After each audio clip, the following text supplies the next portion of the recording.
Página 7, vamos lá, dando início à leitura e explicação dos exercícios sobre reportagem.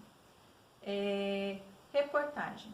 Leia uma reportagem, texto jornalístico muito presente nos meios de comunicação. Refúgio no Brasil.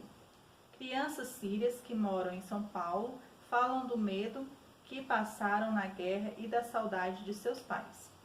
A guerra síria já deixou mais de 100 mil mortos e pelo menos 2,3 milhões de sírios se refugiarem em outros países. Desse total de pessoas que estão longe de casa, familiares, amigos, mais de 1 milhão de crianças, a maioria vai para países vizinhos, mas algumas para mais longe. E o Brasil está entre esses que o recebem. Perto de 300 vieram para cá, sendo que cerca de 40 crianças. A Folhinha conversou com 23 sírios de uma mesma família que mora no interior de São Paulo. Os nomes usados na reportagem não são reais para proteger as crianças. O abrigo é a casa da tia Eva, que veio da Síria há 65 anos. Além dos adultos, há crianças, adolescentes de um recém-nascido, há um rapaz de 17 anos. De avião em viagem de 23 horas. Trouxeram pouca coisa na mala, mas muitas lembranças dos dias difíceis. Thaís, 6, lembra de quando teve que fugir às pressas. Era noite, ficaram batendo na porta, empurrando. Eu, minha mãe e minha irmã ficamos chorando. Não sabíamos quem era. Queriam nos matar, mas não abrimos a porta. Conseguimos fugir para a casa da minha avó. Agnes, 9 anos. Conta que sua mãe foi escolhida por invasores para funcionar como fábrica de bombas. Disse sentir muitas saudades da avó que ficou lá. Antes conversavam pela internet, mas agora ela está sem energia elétrica, por isso não conseguem se falar. Ana, 10 anos, diz que teve que deixar para trás os brinquedos e amigos. E o pai, de quem não tem notícias há mais de 4 meses. Sua casa foi invadida e ela fugiu com a mãe e a irmã para a casa dos avós. Mas a casa dos avós também foi invadida e eles agredidos. Ana fez amigos na escola e convive bem com as crianças brasileiras, mas sente falta de seus pais. Antes da guerra, íamos brincar no parque, na casa de amigos. Íamos à praia, à piscina. Na guerra, a gente não pode fazer nada, só ficava em casa. A escola conta foi destruída por bombas. A mesma coisa aconteceu com o nosso carro e a nossa casa. Na Síria, juntava balas de revólver numa caixa para se distrair. No Brasil, estuda e ajuda a mãe a vender comida típica, mas queria voltar para seus pais. Gostaria que a Síria voltasse a ser como antes. Bonita. Então, nós temos aqui esse texto escrito, essa reportagem. E agora vamos ler o exercício número 11.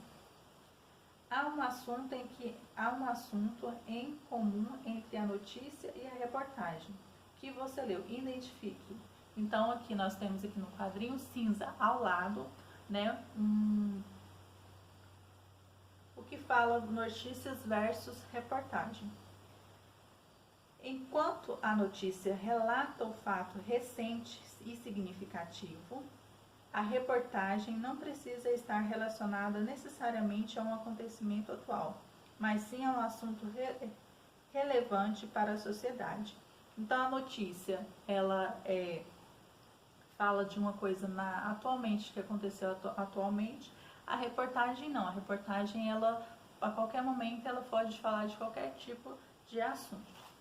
Exercício, então, aqui no 11, vocês vão colocar o que tem em comum, as duas informações, tanto na notícia como na reportagem. Exercício número 12. Esse assunto é tratado de maneira diferente em cada um dos textos, pois a notícia aborda um fato e a reportagem apresenta informações sobre um assunto. Complete a tabela identificando esses elementos diferenciadores. Então, nós temos aqui o fato noticiado, o assunto na reportagem. Então, vocês vão lá na notícia e vai colocar aqui qual que é o fato noticiado e aqui no texto que acabamos de ler, qual que é o assunto da reportagem. Então, escrevendo aí. Exercício 13. Cada parágrafo apresenta ideia central e ideias ou ideias secundárias. Então, vamos ler aqui do lado o que é parágrafo ou paragrafação. Tal qual a notícia, o texto reportagem é subdividido em parágrafos.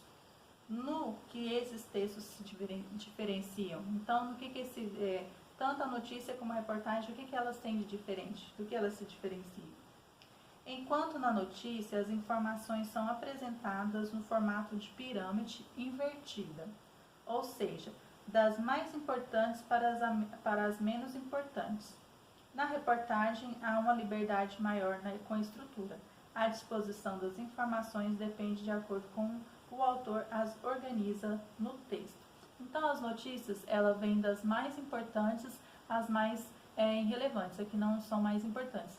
E na reportagem, não. Na reportagem já tem o autor ou o escritor, já tem uma liberdade maior por onde ele deseja começar sobre o assunto. Observe o primeiro parágrafo da reportagem em que a notícia central está marcada com a cor amarela e a secundária com a cor verde. Então, a primeira, né, amarela aí, é a ideia central, e a secundária está de cor verde. Então, vamos ler aí. A guerra síria já deixou mais de 100 mil mortos e pelo menos 2,3 milhões de sírios se refugiaram em outros países. Então, essa é a ideia central. E agora, a secundária. Desse total de pessoas que estão longe de casa, familiares, amigos, e mais de 1 milhão são crianças. Resumidamente, pode-se dizer que a ideia central do primeiro parágrafo é: a guerra síria causou muitas mortes e abrigou muitos sírios e se refugiaram em outros países. Agora sublinhe no texto as ideias centrais do segundo e do terceiro parágrafo e resuma-as. Então, aqui a ideia central do segundo parágrafo e a ideia central do terceiro parágrafo. Então, vocês vão sublinhar e vão escrever aqui, né, resumidamente, quais são essas ideias centrais. E no próximo vídeo vamos dar continuidade à leitura das atividades.